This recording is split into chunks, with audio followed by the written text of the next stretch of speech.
दोस्तों, employability skill बहुत practical skill है। एनसीईआरटी में तुम्हें सिर्फ कचरा देखने को मिलेगा, तो मुझ पे भरोसा करके मेरी वीडियोस प्लस मेरे नोट्स को प्रिपेयर कर लो, क्योंकि यहाँ से ज्यादातर एमसीक्यू आते हैं और एग्जामिनर एनसीईआरटी ओपन करके कोई सी भी लाइन तुम्हारे एग्जाम में डाल देगा एमसीक्यू फॉर्म में। फिर तुम सोचोगे ये तो हमने पढ़ा ही नहीं था। लेकिन मैं सजेस्ट नहीं करूंगा कि तुम एनसीईआरटी रीड करो, क्योंकि मैं तुम्हें बोर्ड के टाइम टॉप 100 एमसीक्यू करवा दूंगा और तुम्हें एग्जाम में फुल रेडी करके भेजूंगा। यूनिट 1 में तुम्हें 5 टॉपिक्स पढ़ने हैं। Let's go.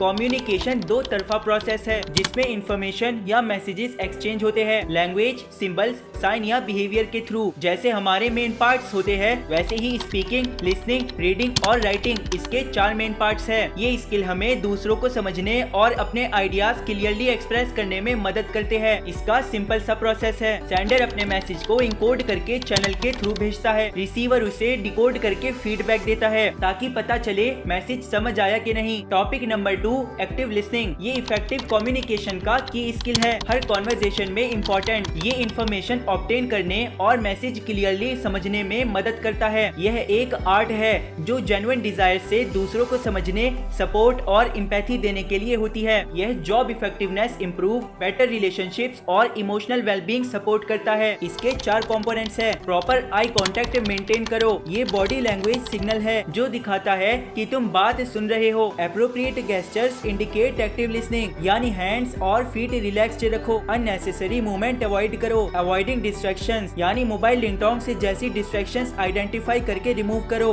फीडबैक पॉजिटिव हो या नेगेटिव पोलाइटली दो, ताकि स्पीकर की फीलिंग्स हर्ट ना हो। तुम भी कमेंट सेक्शन में फीडबैक दे सकते हो। Topic number 3, stages of active listening. Receiving मतलब मैसेज को अटेंटिवली सुनो विदाउट इंटरप्शन। अंडरस्टैंडिंग, यानी मैसेज का मीनिंग क्लियरली समझो और इन्फॉर्म्ड अंडरस्टैंडिंग रीच करो। Remembering means important information memory से स्टोर और रिट्रीव करो। इवेलुएटिंग मतलब मैसेज की वैल्यू, इंपॉर्टेंस और एक्यूरेसी जज करो। रिस्पॉन्डिंग यानी एप्रोप्रिएट वर्बल या नॉन वर्बल रिस्पॉन्स दो ताकि अंडरस्टैंडिंग शो हो। Ensure active listening through respect acromion. Exam के लिए वेरी इंपॉर्टेंट। रिमूव डिस्ट्रैक्शंस, जैसे कि फोन दूर रखो। आई कांटेक्ट मेंटेन करो स्पीकर के साथ। शो लिसनिंग, एप्रोप्रिएट गेस्चर्स और बॉडी लैंग्वेज यूज करो। पे अटेंशन, स्पीकर के वर्ड्स और मैसेज पे कंप्लीटली फोकस करो। एम्पैथाइज मतलब स्पीकर के इमोशंस को समझो। By putting yourself in their place, clarify करो, यानी डाउट्स क्लियर करने के लिए क्वेश्चंस पूछो और मिसअंडरस्टैंडिंग अवॉइड करो। ट्यून टाइमिंग,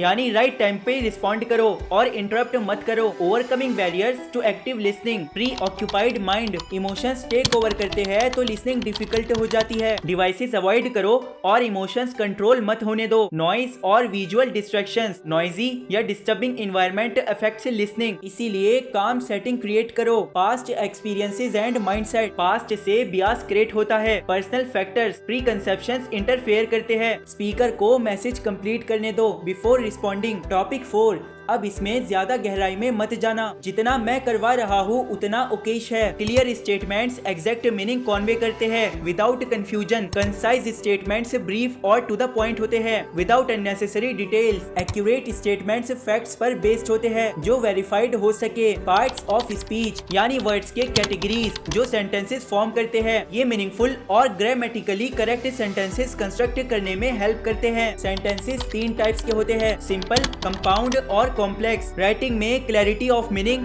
करेक्ट ग्रामर और प्रॉपर सेंटेंस स्ट्रक्चर मेंटेन करो। इसी के साथ यूनिट 1 कंप्लीट गाइस। वीडियो को लाइक कर देना, जितने ज्यादा लाइक्स उतनी ही स्पीड से नेक्स्ट यूनिट। टाटा। जितने ज्यादा लाइक्स होंगे उतनी ही फास्ट नेक्स्ट यूनिट मिलेगी।